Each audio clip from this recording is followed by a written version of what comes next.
There are no such things as limits or obstacles, only opportunities. Step into the greatest version of yourself because what you do matters. Shift your narrative. You're listening to Opportunity Makers, where entrepreneurs come to take their purpose-driven business to the next level. Here's your host, Jim Padilla. Hey, Opportunity Makers, welcome back to another episode. And I'm really excited about this conversation that we have today that you're going to witness and be able to see, because this person is somebody who has been very important to me, been in my life for a long time. I met him in 2008 at a fundraiser. This was a charity fundraiser for some alternative medicine experts who are doing so well and so successful with alternative treatments to cancer that it was literally had been banned from the UK. He was in the process of being banned from the United States and banned, and I believe from Australia as well. And the only time people do that is when they're afraid that you're so close to the truth that they don't know what to do with it, so they want to push you out. That's usually what censorship is about, is they don't want you to speak because you're speaking truth. And we were at this fundraiser in this at a mansion with a friend of ours' estate, and the room was filled with, there was about 50 people there. Collectively, about $1 billion or more worth of revenue. Huge, just a lot of big players. And I was just a fledgling coach. I had just left the mortgage industry and just started my own coaching business and just trying to, at the time I'm charging $50 an hour. I'm like, I'm a nobody. I'm just trying to figure out. I knew how to sell and I knew how to help people sell. I had no clue how to actually be in a business of selling my services. And we're watching this dialogue happen. And there's this gentleman who kept making comments and asking questions, and everything kept centered around legacy. And you could tell he had this air of, I want to know how am I going to be represented beyond myself? That's kind of, he was saying that without saying that. And I was sitting with Darren, and I had just met him that night. And he's like, look, go talk to that guy. You need to go talk to him, and you need to tell him, I think you have something going on here. I can see that you're really concerned with your legacy. You've accomplished a lot in your life. And I specialize in helping people like you put together a plan of action that will leave your legacy greater than you left behind, right? So this, again, is 2008. And I start at $100,000 in my consulting, and we can go up from there. And I was like, dude, I charge $50 an hour, right? So anyway, mustered myself up, walked up, went up, said some version of that, fairly confidently. I guess apparently came out of my mouth on an okay level, and I presented it myself well. As he said, hey, great to meet you, and here's my card. Call my assistant, get a time on my calendar. I'd love to hear more. And if I'd have walked up and said, yeah, for $50 an hour or for $5,000, he probably wouldn't even have taken me seriously. Right. But it was a huge milestone moment. There are several times in your life when you have a hockey stick curve growth. And that was one for me. And then I've just been, in and out of Darren's life for, many years. And, we've been in masterminds together. And he's somebody that I follow, I engage with. I call him a friend, a colleague, and just somebody I respect immensely. He has accomplished so much. He has seen billions of dollars of business and transact. He sits on boards of big companies. He's involved in huge deals putting together. He's been on NASDAQ to ring the bell more than a couple of times. He is instrumental in many growth of many companies and many opportunities, pulled deals together and been part of incredible exits. And more importantly, just changes people's lives as such a giver and someone who makes a difference in the world for himself and for the people who are around him. He is the ultimate definition of an opportunity maker. Enjoy this conversation with Sir Darren Jacklin. And I'll love to hear what happens on the other side. Make sure you rate, review, and subscribe. We'll see you soon. What are you most excited about right now? Right now there's a lot of things going on. So busy with, acquisitions of accounting firms and bookkeeping firms across North America. We're doing a roll-up strategy right now with our company called Profit. I've got a couple of partners that we've got with that, and it's going well. There's a big problem right now we're solving for across North America. The average CPA, chartered professional accountant, is 61 years of age. They're a baby boomer. And these men and women between now and the year 2030, about 100,000 licensed CPAs are set to retire as baby boomers. And the challenge is, if you look at the universities and colleges today, the men and women coming through, that process, it's a challenge. We're not seeing second, third generation CPA families like we used to years ago. So we're acquiring those firms and rolling them up. And then we'll do an exit in about 5 years. We'll do about a $50 million company in revenue, annual revenue. We'll offer ancillary services and we'll exit with that. So I'm busy with that. And then I'm always looking for, I've got a couple of partners. We're always looking at different deals in various different sectors because I've got a big network and resource of a lot of people. And so I love doing that. We're very action oriented. We're very practical. We're very result oriented and some of that. So we look at all different kinds of things all the time. And then busy with, our foundation, Link Foundation and E2E Elevate to Educate. So we do the hiking fundraisers, which I love because it just brings people out and connects with the community. And a lot of things happen when people come out on a hiking trail. It's pretty cool, Jim. It's, all the collaboration, the networking, capital raising, opportunities, people that are single, meet potential people they can date, people that are looking for business partners or raising financial capital can find the right people because we have people from all walks of life, all different age groups, from all different backgrounds, from people just starting off in life to high net worth, to ultra high net worth, to celebrity, to you name it. We get that comes out to, for hiking fundraisers. So it's a lot of fun. Yeah. Yeah. Like I said, you're busy, you're all over. But it's also, it's all in service to greater cause and greater purpose and where you're headed. It's very well coordinated. It's very well systemized. It's very well organized. I've got great teams of people that run all the day-to-day operations. So I play more the visionary role, Jim, and then I have people that are really good at day-to-day operations, run all the day-to-day operations of stuff, which is great. It takes a great collective team of people to make things happen, but we have a lot of fun doing it and make a big difference in the world as well. Yeah. Yeah. And that's, that's part of the reason that I, wanted to invite you here on the Opportunity Makers podcast, because that's been the focus. We had our Sales Team Ready podcast, which is primarily about sales and scaling, tactical strategy and whatnot. But the Opportunity Makers podcast, I have Opportunity Makers is a term that means a lot to me, in that, I see people who create opportunities for themselves and others that are the people who make the world go around. And so it's people who are able to turn, the lemons into lemonade, look at the problems that exist and seize the moments to be able to overcome those and turn those into opportunities. Absolutely. And with all that's going on in the world right now, just a lot of entrepreneurs and people who are a little hesitant, a little scared, a little afraid to take a chance or a risk. They're going much more on defense than on offense. Yeah. And so bringing people on like you who've exited companies, who are acquiring, who are playing the acquisitions game. We're just playing game at a different level. Absolutely. You see things differently. Yeah. Not operating from a place of fear. You're operating from, you're leaning into opportunities, like you said, moving quick, and swiftly and with a purpose and getting great results. What do you think has gotten you to that place? What would you say if there's a specific skill set, or just asset in you that helps you see the world that way? I think some of it comes from childhood trauma when I was younger, right? Failing grade 1 of public school, being misdiagnosed with a learning disability and a reading disability, being put into special education classes from grade 1 to grade 12.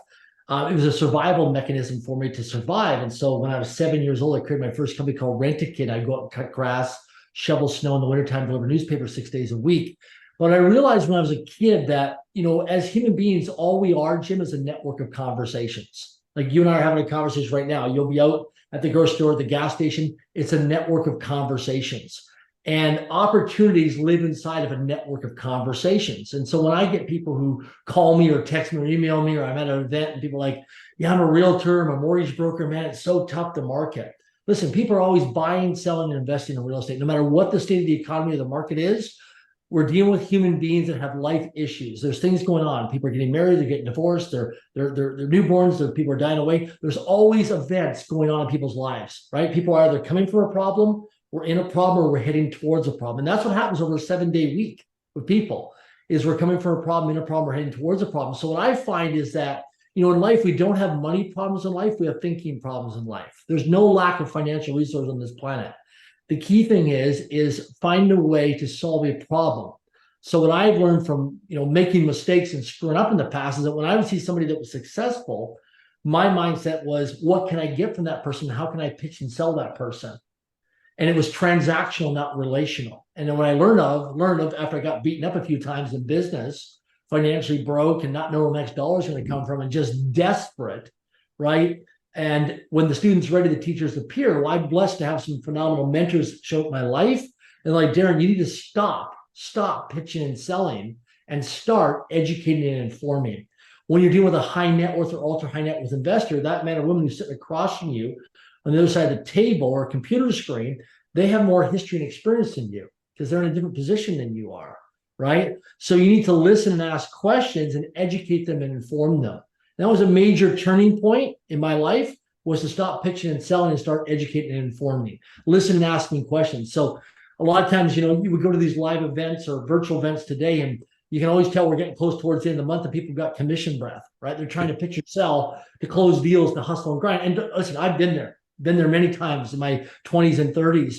But now what I realize now, the approach I take now is I'll take people out hiking, and I'll do a walk and talk meeting or a hike and walk meeting, where I take people out. So I'm getting physical exercise and being out in nature. So rather than sitting in a coffee shop or a restaurant for a breakfast, lunch, or dinner, I'm like, how do we take this into a walk? So if I'm traveling and there's a seawall or a hiking trail or a walking trail, I'm walking and talking and having my meeting, or I'm hiking and having my meeting.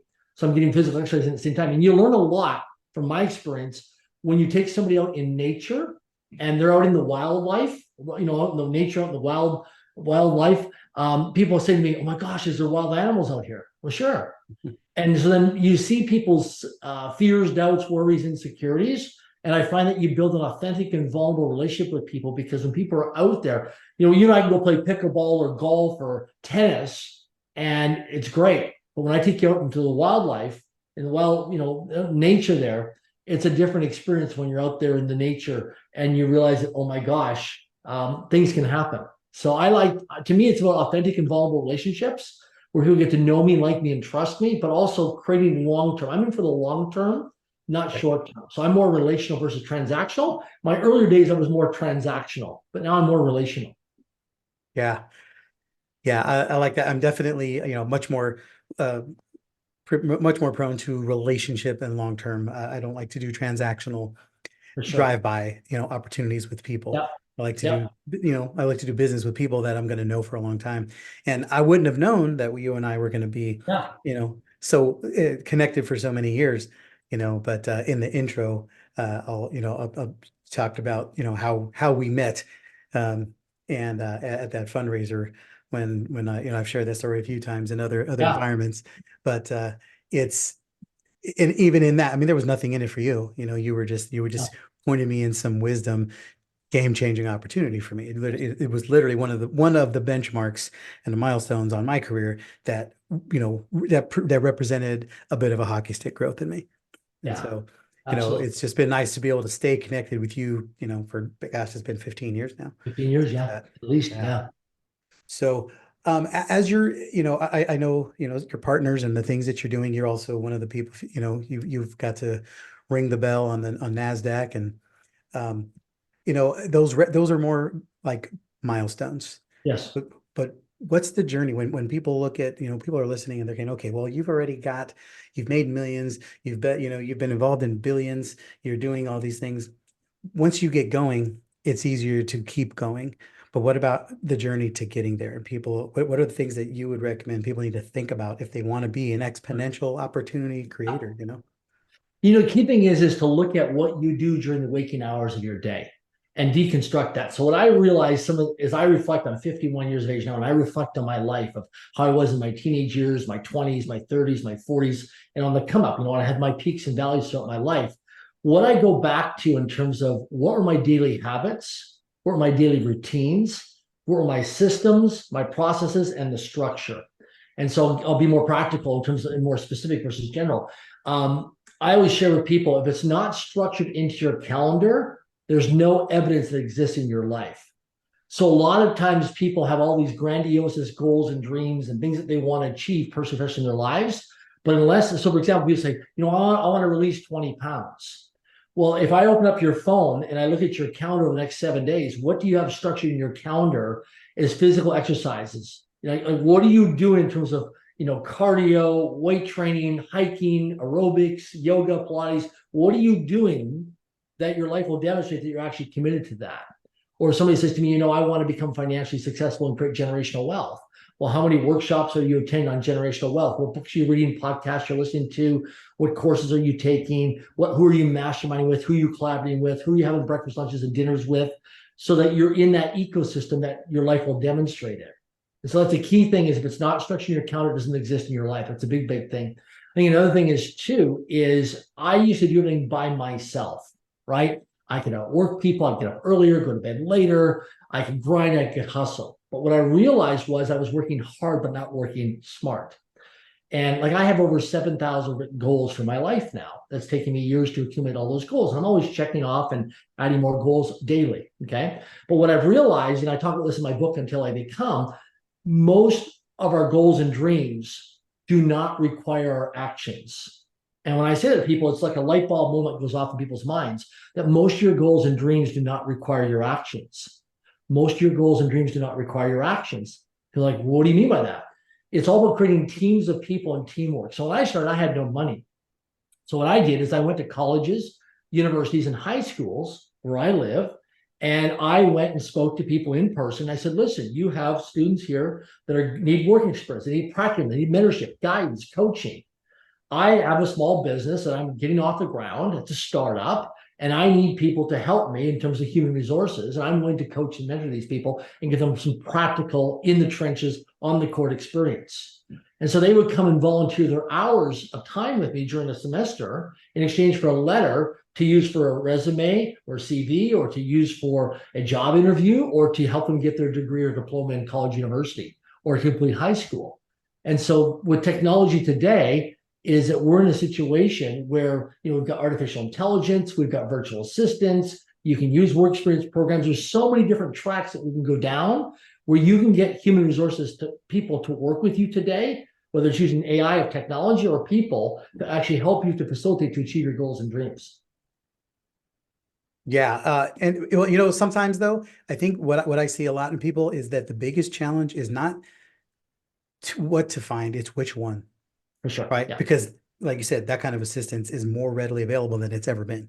Absolutely. So, yeah. So how do you know? Do I create an AI tool? Do I go to VA? Do I, where do I find the funds? Do I self-fund? Do I find an investor? Do I use other people's money? Yeah. All of these options are available. So how do you make a decision around that? Well, the key thing is you have a team of people around you. So this is your inner circle that you create, right? Or you belong to a small group of people. It could be a Rotary Club, Chamber of Commerce, Women in Business, YPO, Toastmasters, or it could be some mastermind group, or 3 or 4 or 5 people who are doing better than you. They're at the next level, because you always want to get around people. You never want to be the smartest person in the room. I always go into rooms where I feel uncomfortable. I feel intimidated. I feel like, oh my gosh, I'm not succeeding, man. These guys are a whole other level, right? What I make in a month, these people spend on jet fuel for their, jet, right? And stuff. And so it's always, it's a game, right? It's always playing a different level. And so what I find is that just the collective intelligence of collaborating with like-minded people. I also find working with a lot of women, or having women around me, because of female intuition, right? In my early 20s and 30s, I didn't listen to women intuition. I thought it was a bunch of kumbaya. And when I started having to write checks for big mistakes and realizing, oh my gosh, this has cost me a lot of money and embarrassment and mistakes and pain and sleepless nights and stress, I thought, okay, I need to surrender here. I need to trust the process and listen. So now, my 40s and my 50s now, I trust women, listen to women's intuition, and we do a 3-step process, Jim. Step number 1 is when I ask women who are working with me in person or virtually, I say, okay, let's, for example, we're interviewing somebody or looking at some opportunity or some deal, we're in the discovery and due diligence process. I'll ask the women, I said, step number 1 is, are you calm? Are you cautious? Or are you nervous with your intuition? So calm, cautious, or nervous. 1, 2, or 3. Same thing if you have to invest in some business opportunity and you have to write the check. Are you calm, cautious, or nervous? A buddy calls you up next week and he's like, hey man, I'm in a tough spot financially. Can you spot me $5,000? You got to catch up on some bills. I'm going to get evicted and be on the streets. And you're like, oh, okay. Do I send him the money? Right? I'll give you an example. I had a situation one time where somebody came to me and they're like, hey, can you help me out? I've known this person for many, many years. So I wired the money because they were 3 months behind, almost 4 months behind on mortgage payments, and they're going to lose their house. They're going to get evicted and get their home repossessed and go back to the bank. So what I did is I sent these people some money, wired them $10,000, and then I heard nothing from them, crickets. Like they went dark on me. get a text, didn't get an email, didn't get a phone call, no updates of what was going on. I thought, well, this is weird. Why wouldn't they give me some updates? So then I talked to somebody and they're like, yeah, did you know so-and-so went down to Cuba to an all-exclusive resort? I'm like, well, they don't have any money. They don't have any points. They don't have credit. They don't have any points for credit cards and their credit cards are points for travel. How did they get down there? They got no money. So finally I catch up to them. I get a hold of them. It's like, how did you guys go to Cuba? Well, we were so stressed out. We were so grateful that you give us the $10,000. Well, it takes a lot to upset me, man. I was triggered, and boy, did I get upset. I was angry. Right. So I called one of my mentors. He was a good friend of mine. He's much older than me, 30 years older than me. I called him up just to vent on the telephone. I'm upset, Jim. And he says to me, Darren, stop. It's all your fault. Take 100% responsibility and accountability for your actions. I'm like, why is this my fault that they just blew $10,000 and went to Cuba? He goes, Darren, you gave people money who are not responsible at managing money. This is the situation they're in. They're out of integrity. They don't manage money wisely. I said, so what should I do? He goes, Darren, when you manage money wisely, you get more money to manage. They're not managing money wisely, so they're not getting more money to manage. I said, so what should I have done? What would have been my other options? He said, what you should have done is ask, what is the financial institution's name that they're dealing with, that they owe money to? Who's the contact person? Get a phone number and an email address and contact the person directly, and then send the money from your account to the institution's account and leave them out of it. And I'm like, oh my gosh, I never even thought about that. So that mistake cost me $10,000. Right. So that would be like nervous energy when that kind of opportunity spins up. You're like, okay. Well, and I knew, Jim, because when friends or family or people come to you for money, especially, like, it's really interesting. The more money you make, the more people want to put their hands in your pocket, right? There's more hands in your pockets. And what I find is that if you're going to give money to people, consider it a gift. It's just a gift. If it comes back to you, great. If it doesn't come back to you, great, but you're not attached to it, because otherwise it will drive you nuts. Because the majority of people, from my own experience, because I used to be the ATM for a lot of people and used to have a lot of people, the majority of the money never comes back to you. I've lost some relationships and some friends with that because I've helped them out in tough spots financially, and then they just go dark and they ghost you. Yeah. I'll give you an example. I had a guy 15 years ago, I gave him $4,000. Went outside of a bank, $4,000 in cash. Guy moved to the Philippines. Haven't seen him in 10 years. Reached out to me about a month ago and wanted to know if I wanted to get involved in this opportunity, which didn't pass discovery or due diligence. And the other guy my partner's on the call, he goes, wasn't that so-and-so? I'm like, yeah, because we're on a Zoom video call. He's like, did that guy stiff you for $4,000? Why would the guy resurface and come back to you and try and get involved with something else? Like, there's an out of integrity there. Right. Yeah. Yeah. He doesn't remember. I brought it up to him on a private one-on-one call, so I didn't embarrass him from the people on the discovery call. And he's like, I don't remember ever you borrowed me $4,000. I'm like, unbelievable. Wow. Yeah. I guess that speaks to, the character or what's going on in the heart. Because I have certainly not done everything well or right in my life, but even though they've forgiven, I never forget, and I know when I've done something wrong to somebody. Yeah, absolutely. Well, here's something to consider. This is a principle I live by, and this is something I want people to remember for the rest of their lives. Write it down. Teach this to your children, your grandchildren. In life, time will either promote you or time will expose you. It's just a matter of time whether you get promoted or you get exposed. So you can go do drugs, you can smoke lots of cigarettes, you can booze cruise, you can eat all kinds of crap food, whatever it is. You can neglect your finances, your relationship, whatever it is. Pick an area of your life, personally or professionally, and time will either promote you or time will expose me. So just before COVID broke out globally, COVID-19, I got exposed. I was 43 pounds heavier. I was in Niagara Falls, Ontario, Canada, speaking at a real estate conference to 1,200 people, getting changed in my hotel room that morning, had a brand new suit, brand new dress shirt, and I was about to pop the buttons on my dress shirt. And I was embarrassed in my hotel room. I got so disgusted with myself, Jim, thinking, how did I let my life get there? Because the results of our lives today is what we've done in the last 10 years. Like, I had somebody just 2 days ago called me up and, oh my gosh, I don't have enough money to retire. I'm going to have to sell my house and downsize and all this stuff. I said, listen, Brian, this has been going on for years with you. This isn't new. This is just the result of what's surfaced over time, right? See, my life today, right, 51, yeah, I've achieved a lot of success, but it's compounded over the last several years. Like things didn't really change for me until I was 38 years of age. When I was so sick and tired of being up and down financially, not living the way I wanted to live my life, I got so disgusted with myself. And by the way, most people will not make a change in their lives until a crisis occurs. Right.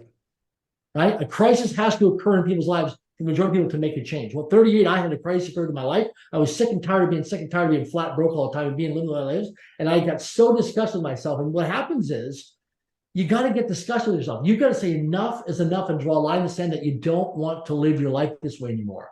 And for most people, they don't have that disgusting conversation with themselves where they're like, stand in front of the mirror and say, man, I'm sick and tired of looking at this fat, overweight body, right? I'm so disgusted to look naked in front of a mirror. And that was a turning point for me just a few years ago. And that's why I think people often confuse that with pain, because people will say, well, when the pain's big enough, it's like, I don't know. I've seen people endure an incredible amount of pain before they change. The disgust is a certain level that has to be achieved because you're finally fed up. Finally done. Enough is enough. Game over, right? Done. And there's that turning point in your life where enough is enough. And I always say, get disgusted. When I take people out hiking all the time, I'm like, you know what? You're not disgusted enough in your life. It's too comfortable for you. You're just comfortable where you're at, right? And you want to become the victim versus the victor. And you're just comfortable, right? Until something happens in your life where you have to change. See, I'll give you an example. I was doing this train development seminar a few months ago with this financial services company. And I had these financial advisors, financial planners in a room, and they're like, you know, we want to raise our bar in terms of how much income we want to make as financial planners, financial advisors. And I'm like, okay, how committed are you on a scale from 1 to 10? 1 being the lowest, 10 being the highest. So said, we're all 10s, we're all 12s, we're all 15. Really? Okay, great.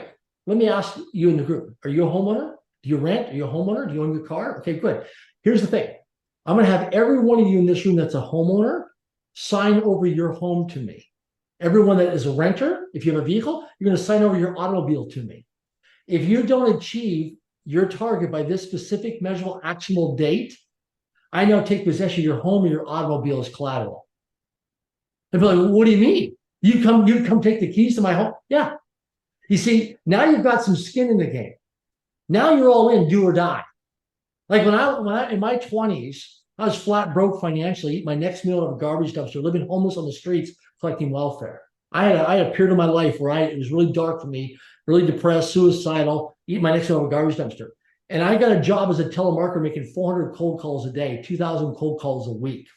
But the challenge was I realized in my life, when I realized that my back's against the wall, and I had to, it was not I want to do this. I have to do this, right? And that's the thing is survival is that if you have to, you take your shoulds to musts. And so me, like some things in my life, I don't set goals. I set new standards. It's not a goal, it's a standard. It's a must. Like I have a standard in my life. I don't take drugs. Never done drugs in my life. It's a standard. It's a non-negotiable, right? For me, some people might choose that. I don't. I just do what I do, right? So the thing is, it's a standard in your life. It's a must. And that's the key thing is in life is that when I realized, hey, enough is enough, I'm going for it. And so I made over 100,000 cold calls over a 5-year period. I didn't want to. 98% rejection, Jim. Tremendous amount of rejection. Beaten up on the phone all the time, every day, 400 cold calls a day. Now, I was doing that on the telephone books. People today have technology and software and all that kind of stuff today. I was old school. I remember those days. Walk in, they give you a script and a phone book and say, there you go, produce some skills, man. Dial for dollars, right? Smile and dial. Exactly.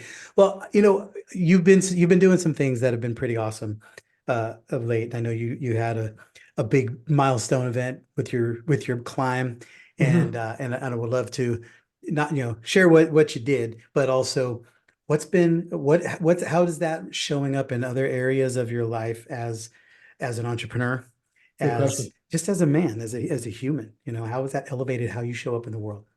So I got a phone call almost 2 years ago from a buddy of mine who was turning 40 in 2023.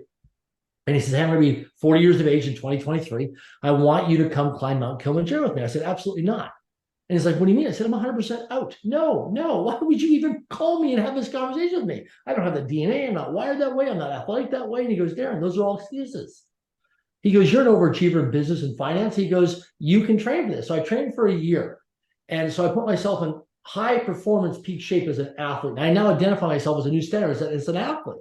Where all throughout my life, I never identified myself as an athlete. So we arrived, I say we, myself, there's 20 climbers, 10 mountain guides and 70 porters in Tanzania, East Africa in July of 2023. And I arrived there and I'm in the best shape of my life, like I am today. And I'm even getting in better shape. And we're on a bunch of Zoom video orientation calls in preparation for Mount Kilimanjaro, because it's 19,340 feet in elevation, 5,895 meters, right? Almost 20,000 feet. And, high altitude sickness and all these kind of things that we got a scenario plan and mitigate risk with, right? So they tell us on our last Zoom video call, our team call before we take off to fly to Tanzania, that when we arrive in Tanzania, East Africa, and we get prepared, none of us are going to pay attention to our mountain guides or our porters. We're not going to listen. We're not coachable. We're totally uncoachable because we're in the best shape of our lives. We've trained for several months and we're going to do something really epic and we're just in the zone. So I get to Mount Kilimanjaro and day 1, day 2, day 3, I realize how slow, what they call pulley, I'm walking. Like children in elementary school, preschool could walk faster than me than we're walking. And these other hikers from all over the world are passing me. And now I'm getting triggered and getting impatient because I'm thinking, I don't want these people to pass me. I'm getting internally competitive. And as I start to speed up and pick up the pace of hiking, my guide is saying, you need to slow down. I'm thinking, listen, I didn't spend all this money, all this time, all this energy, and all this year of training to come here and go so freaking slow. And I'm triggered, right? And they go, Darren, you need to slow down. Trust the process. And then one of my guides, Angela, she says, Darren, a lot of these people that are passing you, they're not going to summit on night 5 from 15,000 feet to 19,340 feet. I'm like, what are you talking about? Why would you make that claim? These people are incredibly in shape. It's these people that are obese are not going to summit. She's like, no, Darren, you can be very overweight and you can still summit if you go really, really slow and regulate and climatize your body. Well, guess what, Jen? I learned that I was impatient. And I learned with some people that I bring onto my teams to work with me that I get impatient because I'm a results-driven person. I want to make things happen, get things done. Right. And sometimes when people are going very slow, step by step, which is great, but too slow for me, it's like, come on, like get off the off ramp or speed up. Let's go, right? We got things to do. Let's make things happen. So I really become compassionate of how much of a driver I am, sometimes an intense driver towards results in the finish line. Whereas slow, steady, and consistent pulley got me to the top. And yet I saw some people that were professional athletes that never got to the top because they raced too fast and didn't climatize and got altitude sickness. Yeah. So what's the big takeaway for you in that as a leader, and not just as a leader in business, but somebody who is leading leaders? I mean, you're experiencing levels of success in your life that most people just never will. And that a small percentage get to. What's the difference in that and how does this help you there? Good question. Briefings and debriefings, check-ins. So what I realized was when we were doing Mount Kilimanjaro, now I'm training for Mount Vincent in Antarctica, the coldest place on earth, to summit that, is the check-ins, the briefings, just like you do in law enforcement or military or first responders, do briefings and debriefings. So when you do the briefing and check-in, you have them form a circle. And you check in, where are you at with this goal, with this project, with this acquisition, with this thing you're wanting to achieve. And you actually check in. And when we first check in, everybody's pretty surface, right? They want to look good, don't want to look bad. But as you sit with it and you just slow things down and say, hey, Jim, listen, we're taking on this big project right now. And we've got some serious deadlines happening here in 90 days, right? And there's some big rewards and some big consequences if we don't pull this off. How are you feeling about this right now? And you're like, well, I'm good, man. I'm ready to go. But yet in the background, you're going to be away from your kids for the next 90 days for quite a period of time. And it's going to affect you because you like to be home with your kids and maybe playing with sports and cuddling them and hugging them and reading them bedtime stories. And that has an impact on your life, but you may not show that. So when I find out, when I get more related to you in terms of the briefing, you say, you know what, Jim, how are things at home with your family? How are things at home with your wife? How are things at home with your kids? Well, man, we're taking on this big project, but I'm going to really miss my kids. And now there's a personal, relatable side. So now I know, oh my gosh, okay, I got to make sure that we spend time, you check in with your kids on FaceTime or video calls. So rather than you just masking it, and that's what I really learned in life was checking in with your team, making sure you've got their backs. You're in it to win it, you're in it together, but also check in. Like, so when I was on Kilimanjaro for the first few days, I was constipated. Okay. I didn't say anything to anybody. I was just minding my own business. And on the day 3 of our safety briefing check-in, one of the guides, when they went on the room, one of the guides called me out in front of the whole group. He said, Darren, are you constipated? Yes or no? I'm like, well, we could have had a private sideline conversation. Why have to do this in front of the whole group? Right? I want to punch him in the face, right? Like, why are you going to tell me in front of the whole group? He goes, stand up. You're constipated. Yes? I'm like, yeah. They've been monitoring me because I haven't been to the bathroom for 3 days, right? And because we had portable toilets going up Mount Kilimanjaro. So he says, Darren, I'm using this as an example. How many other people in the room are constipated? There's like a half a dozen of us that are all constipated. And because we're taking a drug called Diamox, a pharmaceutical drug, and we got constipated, right? So the thing was, I was embarrassed by that. But he was using me as an example in front of the team to break the ice that other people were also constipated, but they weren't coming forward. I'm like, well, why do we have to talk about being constipated right now? Why don't we do this one-on-one privately? He said, because as we get higher elevation, if you don't discuss what's going on internally with you, you can become vital organs. It can affect you. And now it becomes a greater risk for you and the team in terms of visibility and exposure of risks in terms of something happened to you medically at a higher elevation. And you expose yourself and your teammates to that potential risk. So that was a big learning lesson for me. On that note, do you, obviously with all the different ventures and projects you have, there's crossover with leaders, mentors, teams. Do you specifically put accountability teams or support board advisors, whatever you would call them, different based on each project? Just who's the ideal support structure for this project? Yeah, like I have daily accountability and responsibility. I have 2 apps that I do with my training right now for Mount Vincent in Antarctica. I have Stephanie, I have Joe, 2 people that are new to my life that got introduced here in the last few months in my life that are with me now for the whole 15 months of training for Mount Vincent. And I have daily check-ins. And so, for example, this earlier today, I didn't do my measurements and I didn't do my take my shirt off and take pictures front, back, and side because you have to have somebody else take the camera. I didn't have anybody around me with a camera earlier today. And so I'm out of integrity. So I didn't do my by when I did on the app, everything checks in on the app. And because this is the body that I'm actually working towards. Okay. Nice. Okay. So that's what I'm committed to, getting that body. And so these people hold me to a higher standard of account. So I have to restore my integrity. And later today, and I will, and I'll restore that, and I'll get it done.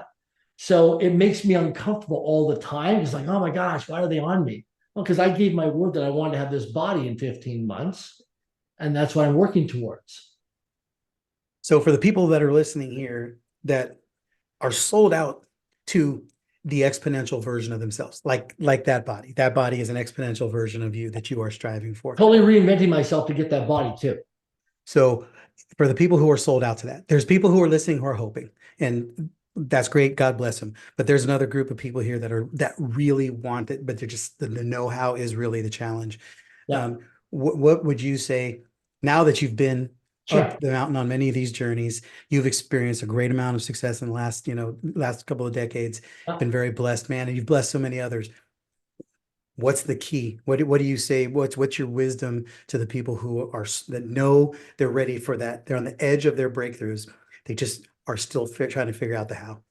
Well, so there's the who and the how, right? So what I realize is that a lot of times we're trying to figure out the how and they get stuck in analysis paralysis or indecisive, or they get stuck in the process but not execution. It's all about the who. Who do you have access to? So the key thing is staying in your lane. So if you study me behind the scenes, I do what I do best at, and when my weaknesses are delegated, right, to other people. So I focus on my strengths, delegate my weaknesses. That's the key thing, right? So, and then I also focus on what am I doing best in my life, and then consistent check-in. So another thing I learned too is over-communicate, right? Always over-communicate. So if you're raising money and you got to start a business and you're out there with investors, if they write a check and get involved in your deal, over-communicate to them to the point where like, hey, Jim, listen, this is too much, man. I know you're excited about this opportunity, but man, you're too much communication. So you say, great.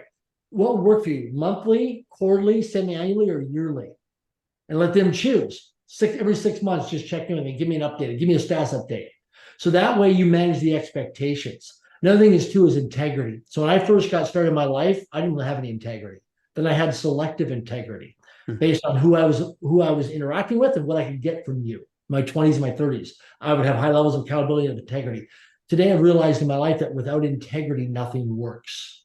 Now, the bigger the game you play in life, you'll be in and out of integrity. But the key thing is constantly restoring your integrity, right? What we give our words to, because behavior never lies. And always remember this: people are always watching and observing us. Never assume we're not being observed.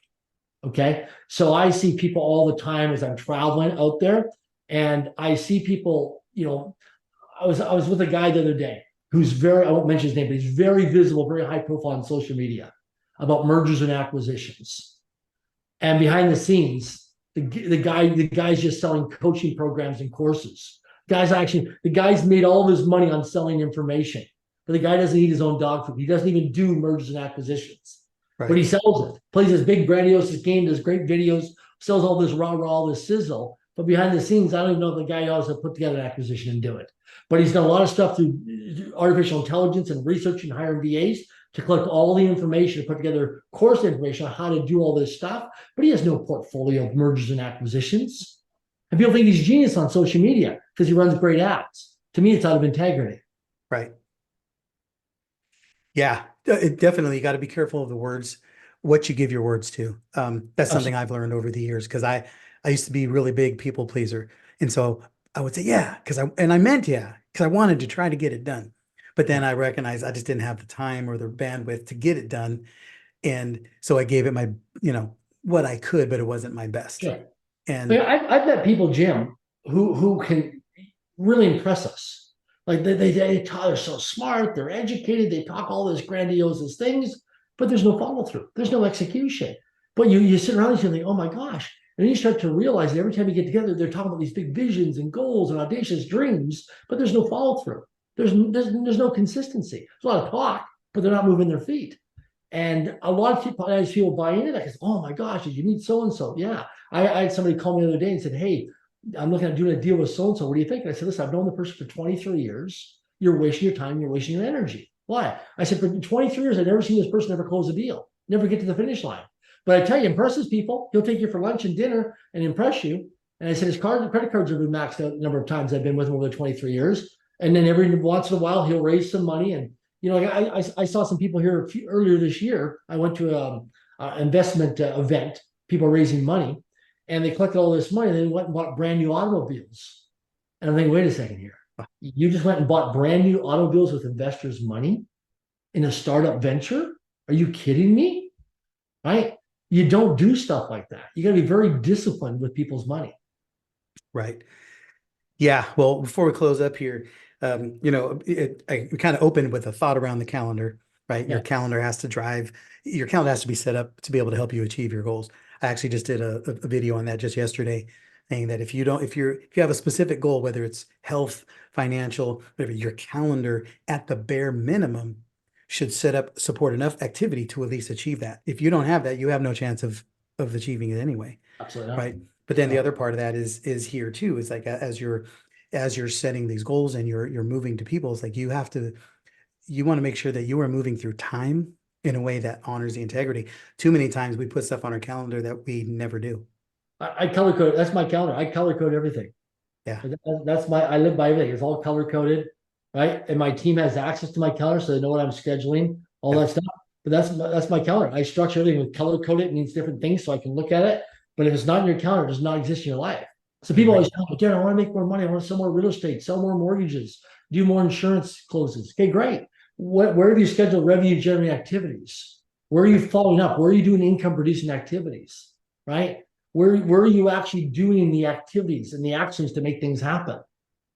Right. And most people don't. Exactly. They hope to. Yeah. They intend to, but they don't. And you're never going to be uncomfortable. You're never going to be comfortable. Like I'm uncomfortable all the time in my life. Daily, I'm uncomfortable doing things. And there's a lot of things I don't want to do, but I've committed to doing with discipline. There's a lot of things, Jim, I don't want to do. There's a lot of things in the day I don't want to be on these conference calls or phone calls or meetings. I don't want to do that stuff. But it's part of the game. It's part of, if I give my word, like, to me, to get the body I want to get to Mount Vincent terrain, there's a lot of stuff I don't want to do. I don't want to go in freezing cold weather and hike. Coldest place on earth, I don't want to go. Right? The coldest place on earth, -70 below freezing. Wow. And risk frostbite, being on the coldest place on earth, to go hiking for 2 weeks in a tent. I don't want to do that. To be able to go to the bathroom outside. I don't want to do that. But I'm doing it for two things: self-actualization of human growth and potential. And I'm doing it to build schools around the world for some of the most impoverished children on the planet, to help them to alleviate them from poverty, and so we can build the next generation as a legacy. Right? So I'm doing it to dedicate my life to a cause for myself. But I don't have, but it's crazy. It's really crazy, because most people would never do something like that. But I'm doing it because I want to make a bigger difference in the world. And I want to grow and expand myself and constantly push myself. Give an example. I was on a call earlier today with one of my mentors, good, great guy. And I'm looking at things I can adjust in terms of habits and routines. I'm doing an audit of my life. And he goes, Darren, listen, the next time you brush your teeth, what I want you to do is, when you brush your teeth, stand for the first few, if you're brushing the top of your teeth, stand on your left leg for balance. Then when you do your bottom teeth, step on your right leg. And he goes, it doesn't take any more time, because when you brush your teeth, he says, you got to stand up, brush your teeth anyways. So start building your balance while you're brushing your teeth. And he goes, then when you're in an elevator at a hotel or apartment building, when you push the button, if you're in the elevator by yourself, go down and do a squat until the elevator is open up. If somebody joins you in the elevator, then stretch your leg out in the elevator for that 15, 20 seconds. Doesn't take any more time. So it's efficiency of time. I thought, wow. So what I've been doing today, I just started this today, I've done it 3 times already, is when I'm brushing my teeth, I stand on one leg. And I change, do it one leg. And I'm realizing, oh my gosh, I'm wobbly. But I guess what? In a few months from now, I'm going to develop some pretty strong core balance. Yeah. Yeah. It's crazy, the games that we play, but it's necessary. Because it is, I think I'm literally doing the same thing, not with the teeth brushing, but when I'm changing my clothes, I'm consciously trying to balance on one leg, making sure, how much can I put all of this on? Can I do this while I have one leg on? And then can I switch on the other side? It's like just to increase and enhance my balance. Yeah. Right. Just literally intention. Nothing that anybody asked me to do or whatever. It was just like, how can I optimize more? What can I do to increase what I'm doing? And like I said, it's all about how you move through through time. That's what I see with people who are most successful. They have mastered the art of the request, and there's a big portion of self-mastery and how you move through time. And everything else falls under that. Yeah. Well, it comes down to two things: requests and promises. So I always ask people, what do you give your word to this year? What are your goals and dreams? Like, what are your top 10 personal promises? Be like, what do you mean a personal promise? Well, you said New Year's goals, New Year's resolutions, that you want to release 10 pounds in weight, right? Not lose weight, because when you lose something, you go find it again. When you release it, it's gone for good or gone forever. It's how you language things, right? You release weight, not lose weight. And people say, well, why do they always say these weight loss commercials? Because they want monthly recurring revenue. Right? These diet programs don't want you to go in and get results and never come back, because it's hard to get a new customer client. They want monthly recurring revenue. And so the key thing is I always say to people, when you're doing something, really focus on, am I doing this? Do complete work. Okay? Because a lot of times people start something, but they don't finish it. So commit to your commitments. Yes. Most people never even start, and then even fewer finish. Correct. Yeah, absolutely. So how can people get a hold of you or follow you, or what's the best place to keep? Go to hikingfundraiser.com. Hikingfundraiser.com. We're doing these E2E, Elevate to Educate hiking fundraisers.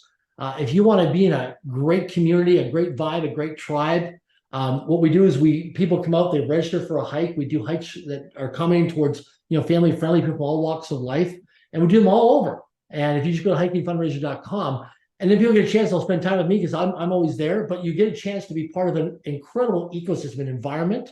And I always say with people, when you come, 2 things to look for: return on life, return on energy, right? When you're around successful people, 2 things happen: a knowledge transfer and energy transfer happens, right? So if you want to level up and skill up, get around people who are doing better than you, whether it's with their kids, their family, their finances, their health, spirituality, career, business, whatever in their lives.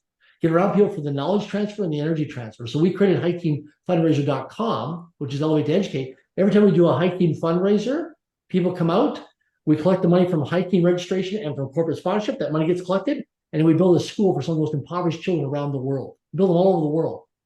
And you'll also get a tax receipt. So the cool thing is you come out for a few hours, but that few hours of effort and energy coming out hiking, you now have a physical bricks and mortar building for many, many years, which is a new school that we build around the world that you get a chance to be a part of.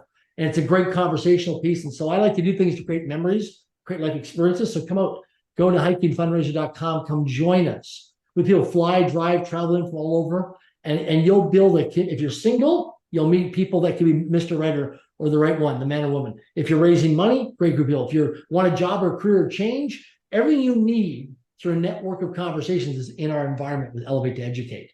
But come in and be of service and be a go-giver, not a go-getter. Come in and say, how can I provide value and be a go-giver to the community? And you watch when you're not attached to the outcome, how the abundance of overflowing opportunities will come your way because you're a go-giver, not a go-getter. And I can tell you from experience, that's the way Darren lives his life. Every time I witness him and experience him, whether it's in a mastermind event or just moving through life, he's constantly looking for ways to give, serve, and support. And I know everybody says, well, it's easy to do that once you've attained, but everybody that I know who's experienced any levels of success, they've done it by giving first. They've learned that lesson. The more people you help, the more rewards you're going to get. And that's just simple laws of nature. You can break a lot of laws. You can't break the laws of nature. And that's just how it is. So Darren, I love you, man. I really appreciate you being I'm here. grateful to be here. Yeah, there's so many nuggets and wisdom.